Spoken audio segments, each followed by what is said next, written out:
En el libro de la invención de lo cotidiano, Michel de Certeau propone un conjunto de tácticas y estrategias específicamente para el análisis de la vida cotidiana, en su papel principal vinculado a aquellas prácticas culturales que generan los individuos al interior de las sociedades. Desde esta perspectiva hay distintas sugerencias en relación con el análisis de la vida cotidiana y nosotros podemos utilizar este tipo de representaciones bibliográficas como consideraciones metodológicas para la realización de estas etnografías confinadas. Una de ellas supone este análisis diferenciado en cuestiones de tiempos, como lo veíamos en la propuesta de Oscar Lewis vinculada hacia la comprensión y descripción de las actividades dentro de la unidad de análisis de la rutina de un solo día. Michel de Certeau sugiere también una reflexión en términos de un proceso de registro metodológico sobre aquellos eventos que generan cierto tipo de hitos que transforman las relaciones sociales. En este caso lo podemos aterrizar hacia la comprensión de las prácticas culturales antes de la pandemia y aquellas que sucedieron después de la pandemia. Es interesante cómo nosotros podemos ubicar el antes y el después, también como una forma de analizar la dimensión de lo cotidiano.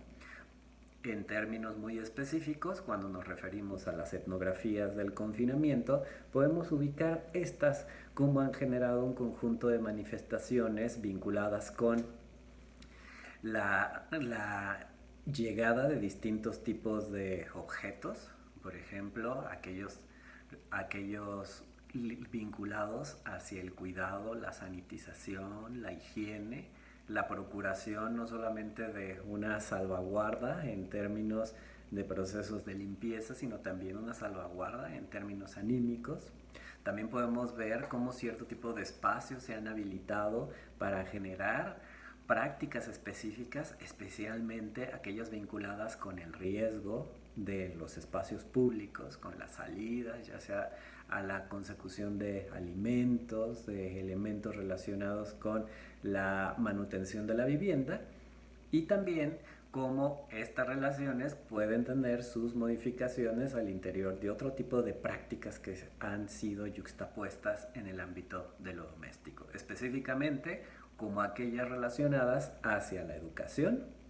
o hacia la realización de un trabajo remunerado en términos domésticos. Es interesante cómo desde esta óptica el antes y el después nos puede ubicar si retomamos alguno de los elementos vinculados con la propuesta de Oscar Lewis o la de Rapaport, es que como justo al momento de reflejar las condiciones actuales entre sus condiciones previas hacia el confinamiento, podemos observar cómo de pronto una habitación se puede convertir en una oficina, en un salón de clases, al mismo tiempo que un espacio de descanso, como un espacio de resguardo y también como un espacio de generación de relaciones vinculadas hacia sus miembros, los miembros que componen esta familia.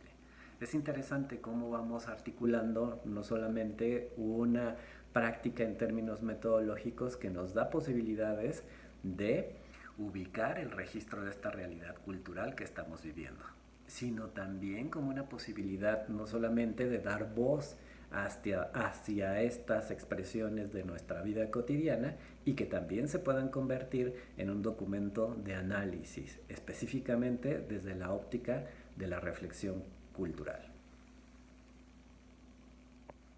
Una de las principales características que tienen estas tres obras que hemos mencionado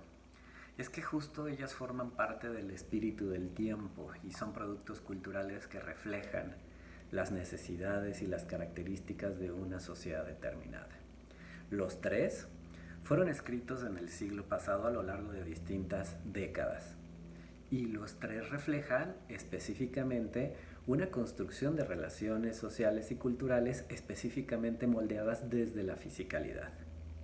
Hoy en día, otra de las dimensiones que no podemos dejar de observar desde el punto de vista de las etnografías del confinamiento, es la manera en la cual las relaciones físicas se desdoblan a partir de la utilización de un conjunto de medios digitales y establecen la irrupción de la virtualidad como una forma también de construcción social y cultural.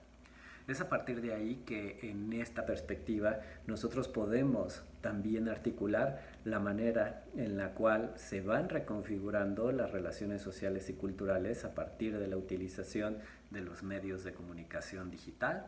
como los teléfonos celulares, como la articulación con las redes sociales, como el consumo y distribución de información, así como también las maneras en las cuales se mantienen desde la distancia cierto tipo de cercanías.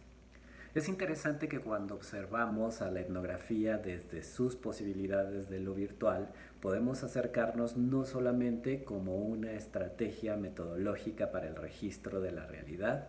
específica, sino que también la podemos observar como un espacio en el cual se construyen relaciones entre los individuos donde hay afectos, hay cercanías, hay representaciones, hay identidades y hay significados. Es interesante que hoy en día, frente a la lógica de la sana distancia, frente a la dinámica del confinamiento, los medios digitales, específicamente las redes sociales, han acercado a los individuos a partir no solamente de la construcción de discursos, mensajes, sino también de las posibilidades de mantener espacios de comunicación estructurales, cotidianos y sobre todo que pueden acercar a distintos miembros de la familia de diferentes generaciones a un modo de comprender y vincularse con esta realidad en la cual estamos todos nosotros contextualizados. Actualmente, desde la antropología se han producido un conjunto bastante variado y voluminoso de distintos materiales bibliográficos relacionados con la etnografía digital. Sin embargo, uno que consideramos que es indispensable, sobre todo para aquellos interesados e interesadas en el análisis relacionado con el mundo de lo virtual, tiene que ver con esta obra de etnografía digital, Principios y Prácticas, encabezado por Sarah Pink. En esta obra, por demás recomendable, no solamente podemos observar un debate actualizado acerca de las distintas reflexiones sobre los conceptos vinculados hacia la etnografía, sino también su desdoblamiento y pertinencia a partir de este camino de lo físico a lo virtual que forma parte de las características de nuestras sociedades contemporáneas. La mayoría de estas actividades etnográficas se pueden trasladar más o menos al enfoque digital de la etnografía, pero las prácticas etnográficas convencionales que representan comienzan a cambiar. En la etnografía digital, a menudo, establecemos contacto con los participantes a través de los medios, un contacto mediado más que a través de la presencia directa por artículos de comunicación.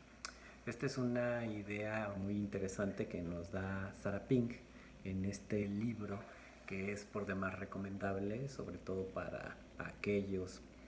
y aquellas interesadas a temas vinculados con la construcción de la etnografía virtual, que se llama Etnografía Digital, Principios y Prácticas. En esa obra, la autora, que encabeza un grupo de investigadores relacionados con la construcción cultural a partir de los medios de comunicación y sobre todo a partir de las mediaciones digitales, establecen un conjunto de reflexiones sobre el método, pero también sobre la manera en la cual los antropólogos y las antropólogas hacemos nuestros procesos reflexivos y nuestros posicionamientos frente a distintos fenómenos culturales. Este es un libro por demás recomendado, donde no solamente a lo largo de sus capítulos se explica de una manera detallada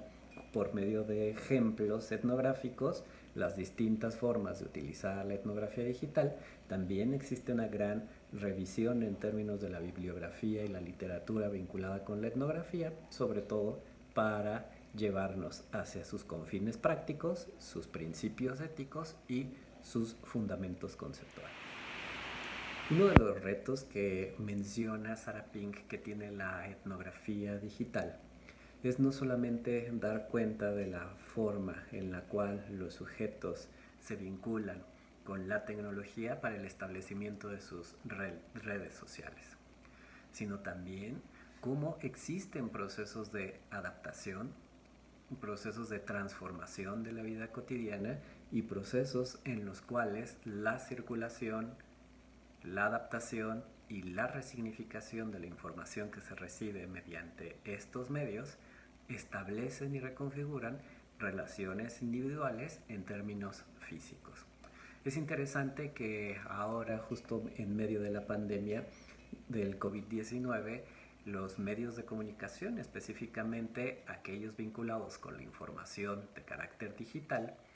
tienen un papel relevante en la convivencia y en la vida cotidiana de los sujetos. Es muy común hoy en día la comunicación con los amigos y los familiares a partir de las redes sociales,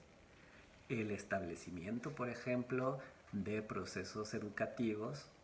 de procesos laborales, y que ellos no solamente forman parte de una interacción con un medio digital, sino también van desdoblando la experiencia vinculada únicamente al entretenimiento y a las redes sociales, como también una forma en la cual se mantiene un ritmo en términos laborales y escolares.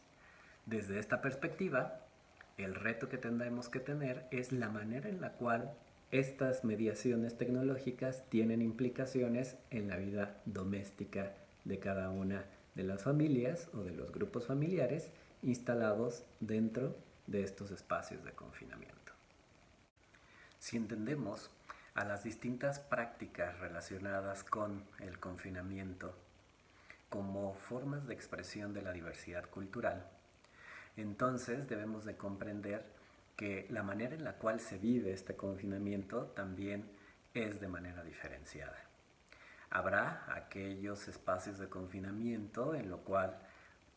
se reproduzcan actividades vinculadas con el trabajo remunerado, aquellas que no, aquellos donde haya posibilidad de estar relacionados con actividades educativas y aquellas que no. La vida en el confinamiento, sabemos por lo tanto que no se vive igual entre todas las familias y entre todas las casas. Esa es una particularidad que tiene la reflexión en términos culturales y específicamente etnográficos. Estas etnografías del confinamiento servirán entonces para dar cuenta de los modos diferenciales en los cuales se vive esta situación. En algunos de ellos vinculados hacia la marginación, hacia la segregación, hacia la violencia, y en algunos otros hacia la generación de procesos vinculados con la educación, con las actividades económicas remuneradas, en fin. Las maneras en las cuales se vive el confinamiento no pueden ser homogéneas, son plurales y además son dinámicas, puesto que hoy en día en muchos de los países en los cuales la pandemia ha generado este tipo de consideraciones desde la política de salud pública, el confinamiento también tiene una fecha límite y por lo tanto tendrá sus procesos de transformación para el regreso hacia la realidad social en los espacios abiertos fuera de casa. Es interesante que cuando hacemos esta reflexión ubicamos que desde el confinamiento pues también existen dilemas culturales. Dilemas a partir de los roles, a partir de las jerarquías y a partir de los distintos significados que cada uno de los miembros e integrantes de estas unidades domésticas tienen. Es importante hacer mención que en muchas de las realidades culturales en las cuales el confinamiento existe, la desigualdad, la violencia y también las asimetrías forman parte de la vida cotidiana de miles y millones de personas. Usualmente, la distancia física, pero también la distancia cultural, nos permite posicionarnos desde un punto de vista de observación